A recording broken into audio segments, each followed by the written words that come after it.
আমি যে আমার আমার এই যে ডাটা মোবাইল ডাটা থেকে ইয়ে করতেছি আর কি। আমার তো লিঙ্ক থ্রি ইয়ে ছিল কিন্তু খুব প্রবলেম করতেছে। তো আজকে দেখো আমরা এই রাউন্ড রবিন অ্যালগোরিদম দেখবো। রাউন্ড রবিন অ্যালগোরিদম মোটামুটি আগের সবগুলো আমাদের হয়ে গেছে। নন প্রিএমটিভ নন প্রিএমটিভ অ্যালগোরিদম তো এর আগে সবগুলা হয়ে গেছে। এরপর প্রিএমটিভ চলতেছিল।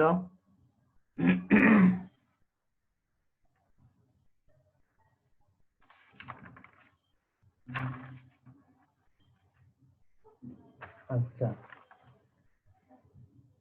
তো রাউন্ড রবিন অ্যালগোরিদম এটার ক্রাইটেরিয়া হচ্ছে টাইম কোয়ান্টাম, আর মোডটা হচ্ছে আর প্রিএমটিভ এর পার্থক্য তো সবাই জানো এটা। আর টাইম কোয়ান্টামটা হচ্ছে যে এই পূর্বেই সিপিইউ কে একটা টাইম স্লাইস করে দেয়া হয়। অপারেটিং সিস্টেম একটা টাইম স্লাইস করে দেয় যে কতটুকু সময় একটা প্রসেস সিপিইউ তে থাকতে পারবে। এই টাইম কোয়ান্টাম অনুযায়ী প্রত্যেকটা প্রসেসের এক্সিকিউশন চলতে থাকে। আমরা স্বাভাবিকভাবে যে প্রসেসগুলা এরকম এক্সিকিউশনের জন্য রেডি হয় সেগুলা রেডি কিউতে থাকে, কিউ আকারে থাকে। এখন কিউ থেকে কোন প্রসেসটা সিলেক্ট হবে এটা তো শিডিউলার এটা সিলেক্ট করে দেয়। তো সিলেক্ট হওয়ার পরে এই প্রসেসটা অ্যারাইভাল অনুযায়ী সিলেক্ট হবে। যে প্রসেসটা আগে আসছে সে আগে এই রাউন্ড রবিনে অ্যারাইভাল টাইম অনুযায়ী প্রসেস এই সিপিইউ তে আসার সুযোগ পাবে। কিন্তু সিপিইউ তে কতটুকু সময় সে থাকবে, যতটুকু সময় টাইম স্লাইস করা থাকবে, অর্থাৎ টাইম কোয়ান্টাম থাকবে এইটুকু সময় সে তার এক্সিকিউশন চলবে। যখন টাইম কোয়ান্টাম শেষ হয়ে যাবে তখন তার কনটেক্সট সুইচ ঘটবে, অর্থাৎ সে আবার রেডি কিউতে ফিরে যাবে এবং অন্য আরেকটা প্রসেসের এক্সিকিউশন শুরু হবে। এটা হচ্ছে রাউন্ড রবিনের কনসেপ্ট। তো এখানে একটা টাইম কোয়ান্টাম থাকবে। ধরে আমরা একটা এক্সাম্পল দেখি। ধরলাম আমাদের এখানে 5টা প্রসেস আছে, P0, P1, P2, P3, P4, এই 5টা প্রসেস আছে। তাদের অ্যারাইভাল টাইমও দেয়া আছে, অ্যারাইভাল টাইম 0, 1, 2, 4, 5। আর তাদের বার্স্ট টাইম দেয়া আছে, রেসপেক্টিভ বার্স্ট টাইম হচ্ছে 5, 3, 1, 2, 3। তো এই বাস টাইম দেয়া আছে। এখন অ্যালগোরিদম অনুযায়ী আমাদের এভারেজ টার্ন অ্যারাউন্ড টাইম এবং এভারেজ ওয়েটিং টাইম। তো আগেই আগেই বললাম যে এটার মোডটা হচ্ছে মোড প্রিএমটিভ, আর ক্রাইটেরিয়া হচ্ছে টাইম কোয়ান্টাম। তো আমরা এখানে ধরে নিলাম যে এটা টাইম কোয়ান্টাম হচ্ছে 2। দেখা যাচ্ছে নিমিল? জি স্যার। আমি ধরে নিলাম টাইম কোয়ান্টাম 2, অর্থাৎ একটা প্রসেস সিপিইউ তে আসার পর সে সর্বোচ্চ 2 ন্যানো সেকেন্ড বা মিলি সেকেন্ড যেটা ইয়া করো, তো 2 ইউনিট টাইম সে সিপিইউ তে থাকবে এবং তার এক্সিকিউশন হবে। এর মধ্যে যদি তার এক্সিকিউশন হয়ে যায়, বাস টাইম অনুযায়ী যদি তার এক্সিকিউশন শেষ হয়ে যায় তাহলে তো সে এক্সিট হয়ে যাবে একদম। আর যদি এক্সিকিউশন না শেষ হয়, বাকি থাকে এক্সিকিউশন, তাহলে তার ইন্টারাপ্ট হবে এবং সে রেডি কিউতে আবার ফিরে যাবে। তো আমরা আগের আগের অ্যালগোরিদম গুলা সলভ করার জন্য আমরা এই একটা গ্যান্ট চার্ট তৈরি করতাম। এখানে আমরা দুইটা চার্ট মেইনটেইন করব, একটা হচ্ছে রেডি কিউ এর জন্য আর একটা হচ্ছে সিপিইউ এর জন্য। দুইটা চার্ট আমরা ফলো করব এখানে। তাহলে আমরা একটা দেখি, একটা হচ্ছে রেডি কিউ,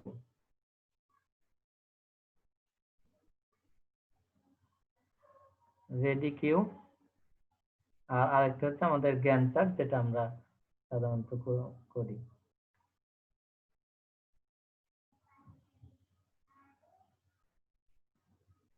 তো গ্যান্ট চার্ট শুরু হবে 0 থেকে।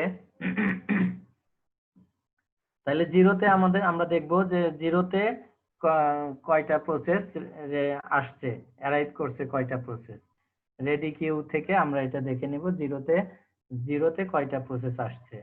আর এটা আবারও বলতেছি, যদি একটা প্রসেস আসে তাহলে সেই সুযোগ পাবে, যদি একটা প্রসেসও না আসে ওই সময় সিপিইউ আইডল থাকবে, আর যখন একাধিক প্রসেস আসবে তখন কম্পেয়ার হবে, ক্রাইটেরিয়া অনুযায়ী কম্পেয়ার হবে। এখন তাহলে আমরা যদি দেখি, তাহলে জিরোতে আমাদের কয়টা প্রসেস আসছে। তো দেখো অনুযায়ী, চার্ট অনুযায়ী জিরোতে আমাদের একটা প্রসেসই রেডি কিউতে আসছে, সেটা হচ্ছে P0। আমরা সুবিধার জন্য রেডি কিউটা মেইনটেইন করব, কারণ এখানে যখন একাধিক প্রসেস একসাথে আসবে তারপরে যে প্রসেসের ইন্টারাপ্ট ঘটবে সেটা ফিরে যাবে, এই জন্য আমরা এখানে রেডি কিউটা একটু মেইনটেইন করব। তো যেহেতু একটাই প্রসেস আসছে, তাহলে এই P0 প্রথমে সুযোগ পাবে এক্সিকিউশনের জন্য। তাহলে প্রথমে P0 প্রসেস সিপিইউতে আসবে। এখন কতটুকু সময় তার এক্সিকিউশন চলবে?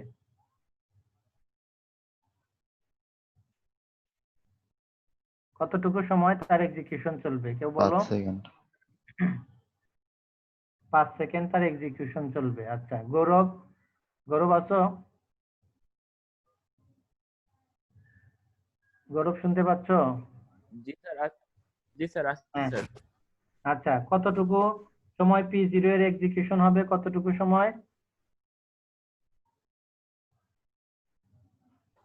2 সেকেন্ড স্যার। কেন?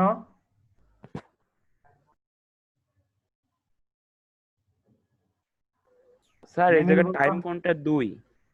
নিমিল বললো 5 সেকেন্ড, তুমি বলতেছো 2 সেকেন্ড। স্যার টাইম কোনটা এই জায়গায় 2 আসতেছে স্যার, সেই জন্য।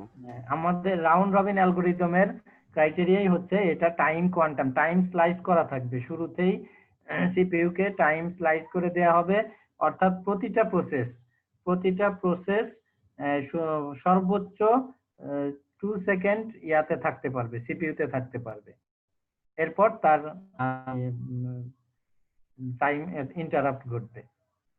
আর যদি এর মধ্যে তার বাস টাইম যদি কম হয়, তাহলে তো 2 সেকেন্ডের মধ্যেই যদি তার এক্সিকিউশন হয়ে যায়, তাহলে তো সে এক্সিট হয়ে যাবে।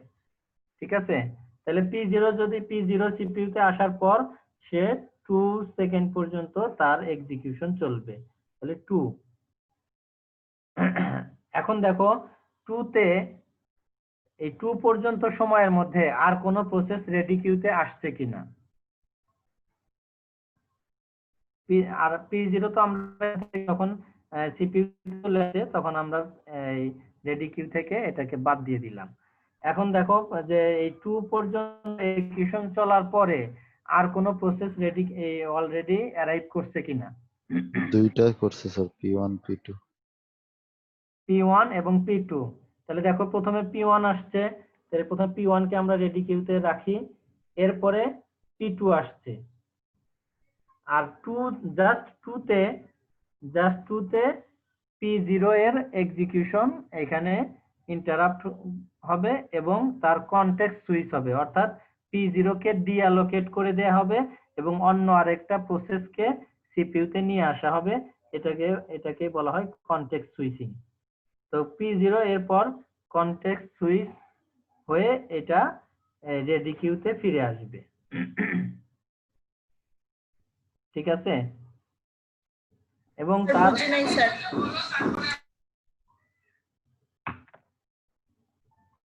ক্লিয়ার হয়নি? আচ্ছা, প্রথমে দেখো, প্রথমে রেডি কিউতে জিরোতে P0 প্রসেস অ্যারাইভ করছে, অর্থাৎ রেডি কিউতে আসছে। শুধুমাত্র P0 প্রসেসই ছিল, আর কোনো প্রসেস ছিল না। তাহলে P0 প্রসেসই এক্সিকিউশনের সুযোগ পাবে। P0 রেডি কিউ থেকে সিপিইউ তে আসবে। তো প্রথমে আমরা রেডি কিউতে রাখছিলাম, দেখো রেডি কিউতে ছিল, রেডি কিউ থেকে এটা P0 সিপিইউ তে চলে আসলো। তো যখন এই P0 এর প্রসেসিং চলতেছে, P0 কতটুকু তার প্রসেসিং, কতটুকু সময় এক্সিকিউশন চলবে, টাইম কোয়ান্টাম আছে 2, তো এই 2 পর্যন্ত তার এক্সিকিউশন চলবে। যদি তার বাস টাইম কম থাকতো, যেহেতু তার 5, তার এক্সিকিউশন কমপ্লিট হইতে 5 সেকেন্ড সময় লাগবে, এই জন্য 2 পর্যন্ত তার এক্সিকিউশন চলবে। টাইম কোয়ান্টাম যেহেতু 2 স্টপ হয়ে যাবে, তার এক্সিকিউশন ওই জায়গায় স্টপ হয়ে যাবে এবং তাকে ডিঅ্যালোকেট করে দেওয়া হবে সিপিইউ থেকে, ডিঅ্যালোকেট করে আবার রেডি কিউতে ফিরিয়ে নিয়ে যাওয়া হবে। তো এই 2 এর মধ্যে অলরেডি P1 দেখো 1 সেকেন্ডে অলরেডি অ্যারাইভ করছে এবং P2 2 এর মধ্যে P2 ও চলে আসছে। তাহলে P1 এবং P2 অলরেডি রেডি কিউতে আছে এবং P0 এর এক্সিকিউশন ইন্টারাপ্ট হওয়ার পরে কনটেক্সট সুইচ হয়ে P0 তে চলে গেল। ঠিক আছে, এখন ক্লিয়ার? জি স্যার। হ্যাঁ, এখন এরপরে তাহলে এরপরে রেডি কিউতে কে আগে আছে, যে আগে আছে সে আবার সিপিইউ তে আসবে। ঠিক আছে, তো এরপরে আছে P1, বোঝা যাচ্ছে? রেডি কিউতে দেখো P1 P2 এবং P0 এই তিনটা প্রসেস রেডি কিউতে আছে। তাহলে এর মধ্যে এখন সিরিয়ালি P1 আছে আগে, তাহলে P1 রেডি কিউ থেকে সিপিইউ তে চলে আসবে। তাহলে P1 কে যদি আমরা এখান এবং তার আগে একটা কথা বলে নেই, P0 এর এক্সিকিউশন 2 সেকেন্ড এক্সিকিউশন হলো, এর বার্স্ট টাইম ছিল 5, তাহলে 5 থেকে 2 সেকেন্ড অলরেডি তার এক্সিকিউশন কমপ্লিট হয়েছে। তাহলে আর বাকি থাকলো তার 3। ঠিক আছে, এখন P1 রেডি কিউ থেকে সিপিইউ তে চলে আসলো। P1 এর বার্স্ট টাইম কত? 3।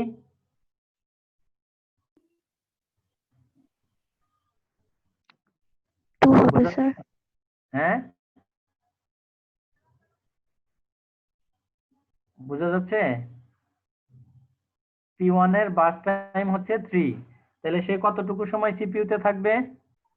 2 সেকেন্ড। 2 স্যার। হ্যাঁ, 2 সেকেন্ড, না 2 সেকেন্ড স্যার। তাহলে 2 সেকেন্ড P2 তে স্টার্ট হয়ে P1 যেহেতু 3, তার মানে 2 সেকেন্ডের মধ্যে তার কমপ্লিট হবে না। 2 সেকেন্ড বলতে এখানে কিন্তু সেকেন্ড না, এটা ন্যানো সেকেন্ড হইতে পারে বা তার চেয়েও কম হইতে পারে, ইউনিট টাইম আর কি বলতেছি, যে ইউনিট টাইম ধরা হবে সেটা আর কি, ন্যানো সেকেন্ড হতে পারে। তো আরো 2 সেকেন্ড P1 এর এক্সিকিউশন চলবে। তাহলে P1 এর এক্সিকিউশন যদি আরো 2 সেকেন্ড চলে, তার বার্স্ট টাইম ছিল 3, তাহলে এখান থেকে 2 সেকেন্ড তার এক্সিকিউশন হলো, তাহলে তার বাকি থাকবে 1। এখন P1 2 থেকে কোন পর্যন্ত চললো? 4 পর্যন্ত। এই 4 এর মধ্যে আর কোনো প্রসেস আসছে কিনা? P3 sir. 4 এর মধ্যে অলরেডি P3 এটাও অ্যারাইভ করছে রেডি কিউতে। এবং এখন P1 এর কিন্তু P1 যেহেতু সে 2 টাইম কোয়ান্টাম 2, তো 2 পরে অর্থাৎ 4 এ গিয়ে P1 এর কনটেক্সট সুইচ হবে এবং P1 এখান থেকে রেডি কিউতে ফিরে যাবে।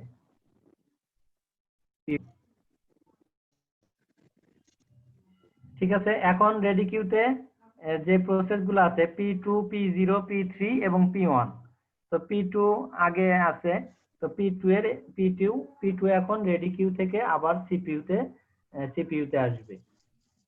আসলো কখন? 4 এ, এবং তার বার্স্ট টাইম কত? 1। 1। তাহলে সে কতটুকু সময় সিপিইউ তে থাকবে? 1। 1। টাইম কোয়ান্টাম 2 প্রয়োজন নাই, তার তো ইয়া হচ্ছে 1, তাহলে 1 এর মধ্যেই তার এক্সিকিউশন শেষ হয়ে যাবে এবং এক্সিট হয়ে যাবে। তাহলে 4 থেকে 5 এ তার আর কনটেক্সট সুইচ হবে না, সে একদম এখান থেকে এক্সিট হয়ে যাবে, কমপ্লিট হয়ে যাবে P2, অর্থাৎ P2 শেষ, P2 কমপ্লিট। এরপরে কোন প্রসেস আছে? এটা 5 এর মধ্যে দেখো, 5 এর মধ্যে আর কোনো প্রসেস রেডি কিউতে আসছে কিনা? P4 sir. P5 sorry P4। P4, তাহলে P4 অলরেডি আবার রেডি কিউতে চলে আসছে। এখন রেডি কিউতে প্রসেস আছে P0 P3 P1 এবং 4, তাহলে এর মধ্যে P0 আগে আছে, তাহলে P0 এর এক্সিকিউশনটা আগে শুরু হবে। তাহলে P0 কিউতে কিউতে সিপিইউতে চলে আসবে P0। এখন P0 এর কতটুকু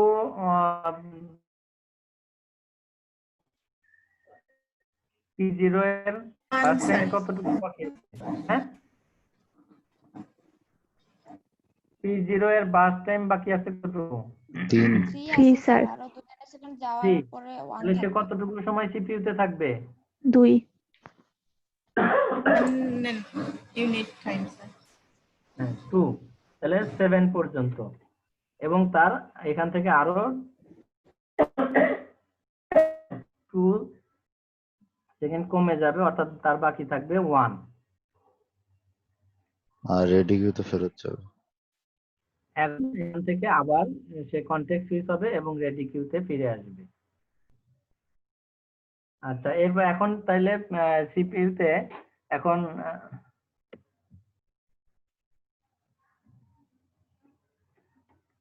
এখন রেডি কিউতে তাহলে প্রসেস আছে P3, P1, P4 এবং P5, সরি P0। তাহলে P3 আগে আছে, তো P3 এর এক্সিকিউশন শুরু হবে, অর্থাৎ P3 এখন রেডি কিউ থেকে সিপিইউতে আসবে P3। এখন দেখো P3 এর বাক্য স্যার 2 sir. তাহলে 2 থেকে 2 গেলে 0 এটা চলে যাবে স্যার।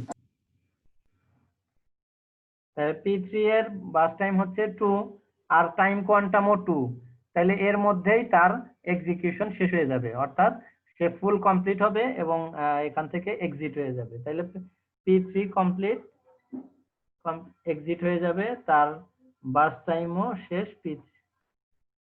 বাস টাইম এটা 0। এখন রেডি কিউতে বাকি আছে P1, P4 আর P0। তাহলে P1 এরপরে সিপিইউতে P1 আসবে রেডি কিউ থেকে P1। তো P1 এর কতটুকু বাস টাইম আর কতটুকু বাকি আছে? এক্সিকিউশন কতটুকু বাকি আছে? 9 লিখতে হবে না স্যার? হ্যাঁ হ্যাঁ, এখানে 2 ছিল, 9 হবে, এটা ঠিক আছে। তাহলে 9 এ P1 আসলো, 9 এ রেডি কিউ থেকে P1 সিপিইউতে আসলো, তো কতটুকু সময় সিপিইউতে থাকবে? 1 সেকেন্ড স্যার। 1 সেকেন্ড, তার বাকি আছে 1। তাহলে 10 এ P1 কমপ্লিট হয়ে যাবে, এটা আর কিন্তু রেডি কিউতে ফিরে যাবে না। জি স্যার। হ্যাঁ, এখন বাকি আছে P4 এবং P0। তাহলে P4 এখন সিপিইউতে আসবে P4। P4 শুরু হবে 10 এ এবং কখন শেষ হবে? 12 হুম, 12 তার স্যার। বাস টাইম 12 কত? স্যার। বাস টাইম হচ্ছে 3। তাহলে সে 3 পর্যন্ত তো থাকতে পারবে না, 2 পর্যন্ত থাকতে পারবে।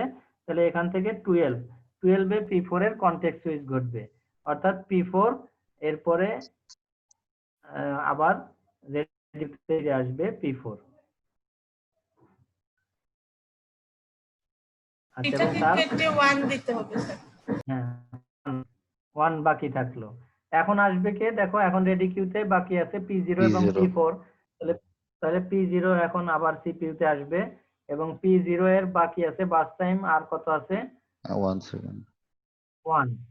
তাহলে 12 এ শুরু হলে 13 এ কমপ্লিট হয়ে যাবে P0। বাকি আছে শুধুমাত্র P4। P4 তাহলে এখন P4 আসবে, P4 এর কতটুকু বাকি আছে? 1 P4 এ বাকি আছে 1, বাকি 1 সেকেন্ড পরে 14, 1 সেকেন্ড পরে P4 ও কমপ্লিট হয়ে যাবে। তাহলে এইভাবে প্রত্যেকটা প্রসেসের এক্সিকিউশন শেষ হয়ে যাবে। তাহলে এখন আমরা দেখি গ্যান্ট চার্ট অনুযায়ী দেখা যাচ্ছে 14 এ সবগুলা প্রসেসের এক্সিকিউশন শেষ হয়ে যাবে। এখন সবগুলার বাস টাইম যদি আমরা দেখি, কত? 5, 3 এ 8 আর 1 এ 9, 9 আর 2 11 আর 3 এ 14। তাহলে সবার বাস টাইম অনুযায়ী আমাদের এখানে গ্যান্ট চার্ট তাহলে ঠিক আছে। এখন তাহলে আমাদের গ্যান্ট চার্ট তৈরি হয়ে গেছে, এখন টার্ন অ্যারাউন্ড টাইম, তারপর ওয়েটিং টাইম, এটা বের করা খুব ইজি হয়ে যাবে। তো প্রথমে আমাদেরকে দেখতে হবে কমপ্লিশন টাইম। প্রথমে আমরা বের করব কমপ্লিশন টাইম সিটি। গ্যান্ট অনুযায়ী যখন একটা প্রসেস ফাইনালি এক্সিট হয়েছে যে ইয়াতে, ওইটাই হচ্ছে তার কমপ্লিশন টাইম। তাহলে এখান থেকে P0 এর কমপ্লিশন টাইম কত? P0 এর কমপ্লিশন টাইম কত? 13 P0 এর কমপ্লিশন টাইম 13। আচ্ছা, তারপর P1 10 10। ওকে, P2 5 5। ওকে, এরপর P3 9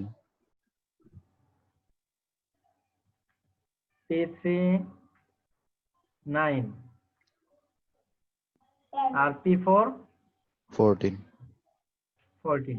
ওকে, তাহলে কমপ্লিশন টাইম পাওয়া গেছে। এখন টার্ন অ্যারাউন্ড টাইম, তাহলে বলো এখন টার্ন অ্যারাউন্ড টাইম কত হবে প্রত্যেকটার?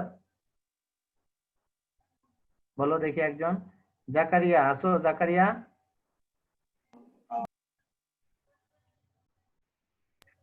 হ্যালো।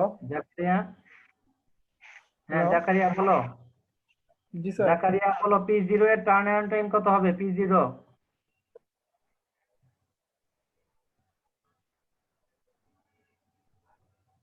শুনতে পাচ্ছো জাকারিয়া? হ্যাঁ, P0 এর টার্ন অ্যারাউন্ড টাইম কত হবে? P0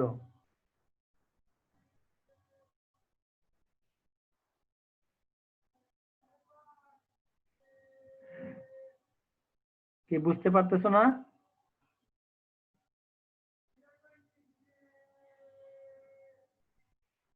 আর কে আছে? নাসিম, 13 নাসিম শুনতে পাচ্ছো? নাসিম,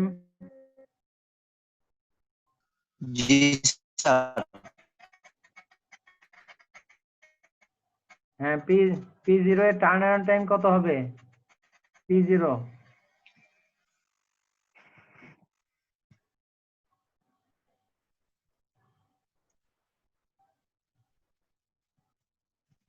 কি বুঝতেছো না নাকি নেটে প্রবলেম? কোনটা? স্যার 12 হবে। কে বলবে? রিপ্তি আছে নাকি? রিপ্তি দেখতে পাচ্ছি 19।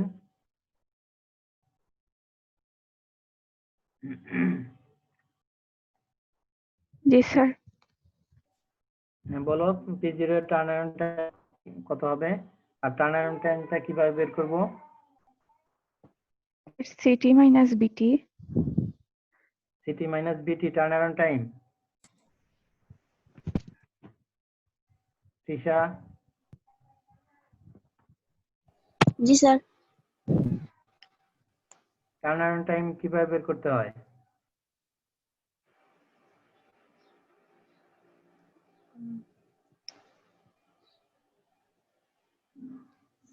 স্যার সিটি মাইনাস বিটি। সিটি মাইনাস বিটি।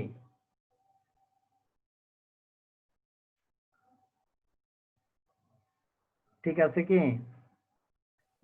ঠিক আছে বলতে আলিমা। স্যার 6 মাইনাস 80 হবে স্যার। হ্যাঁ, সিটি মাইনাস 13 টার্ন অ্যারাউন্ড টাইমটা হচ্ছে একটা প্রসেস থেকে কমপ্লিশন পর্যন্ত টোটাল যে টাইম, এটা হচ্ছে ওই প্রসেসের টার্ন টাইম। সাবমিশন থেকে কমপ্লিশন পর্যন্ত, ভালো করে খেয়াল করো, সাবমিশন থেকে কমপ্লিশন পর্যন্ত। আর প্রসেস যতটুকু সময় রেডি কিউতে থাকে ওইটা হচ্ছে তার ওয়েটিং টাইম। তো টার্ন অ্যারাউন্ড টাইম হচ্ছে টোটাল টাইমটা, ready queue plus CPU burst time, দুইটা মিলে হচ্ছে টার্ন অ্যারাউন্ড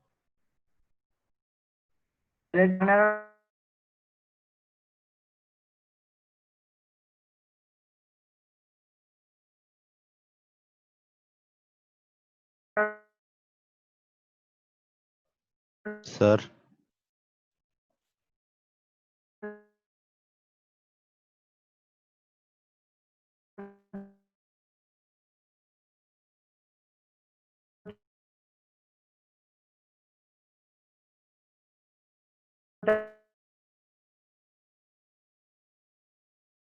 টাইমটা হচ্ছে কমপ্লিশন টাইম মাইনাস অ্যারাইভ করা থেকে তার কমপ্লিশন টাইম। তাহলে P0 প্রসেসের কমপ্লিট। নিমেল শুনতে পাচ্ছ? স্যার মাত ভাঙে ভাঙে আসতেছে স্যার। আর কথা বোঝা যাচ্ছে না, মানে পুরা গ্যাপ গ্যাপ দিয়ে আসতেছে। এখন এখন এখন এখন ঠিক আছে, এর আগে পুরা কিছুই বোঝা যায়নি মাঝখানে।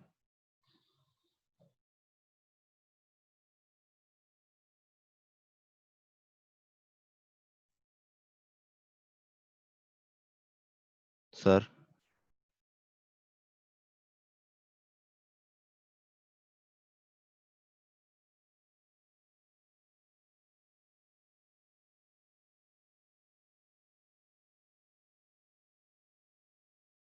অ্যারাইভাল টাইম, যখন সে অ্যারাইভ করছে, আসছে রেডি কিউতে, এই আসা থেকে শুরু স্যার। করে কমপ্লিট হওয়া পর্যন্ত। হ্যাঁ, আপনি কি এক মিনিটে কথা বলছেন কিছু মাঝখানে?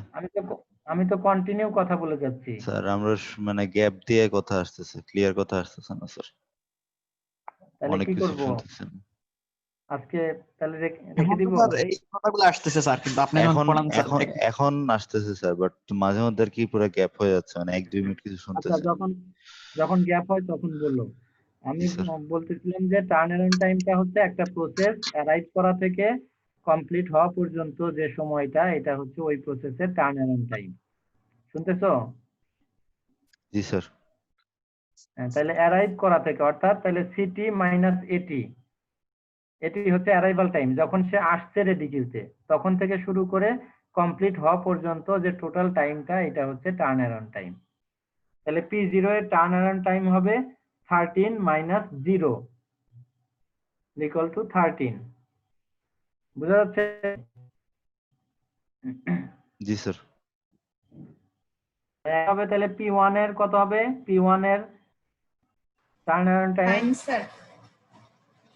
9, P2 3 3, P4 5 5, P5 P4 9 P4 হচ্ছে P4 14 minus 5 equal to 9, P3 হচ্ছে 9 minus 4 equal to 5। ওকে, তাহলে average turn around time just এগুলা যোগ করে প্রসেস সংখ্যা 5 দিয়ে ভাগ করতে হবে টার্ন অ্যারাউন্ড টাইম, তাহলে এভারেজ টার্ন অ্যারাউন্ড টাইম পাওয়া যাবে।